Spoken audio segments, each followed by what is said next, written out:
Menolak kooperatif, seorang terpidana kasus pemalsuan akta otentik Panca Trisnate memilih bersembunyi saat tim eksekutor Kejaksaan Negeri Makassar mendatangi kediamannya di Jalan Danau Tanjung Bunga Selatan, Kamis 10 Maret 2022. Tindak lanjut kasus ini dibantu tim dari Kejati Sulsel. Tim eksekutor Kejari Makassar siang tadi awalnya berencana untuk melakukan eksekusi pidana terhadap Panca Trisna. Akan tetapi, terpidana enggan ditemui bahkan seakan menutup diri.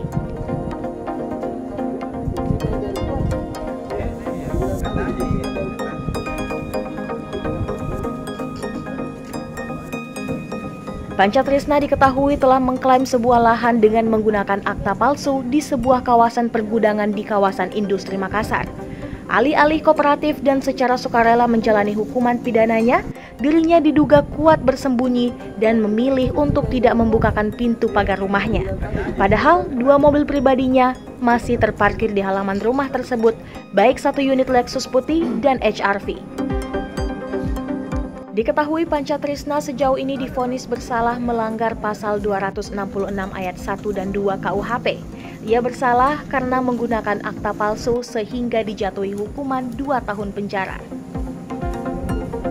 Reporter Haran Fajar, Saharudin DM melaporkan.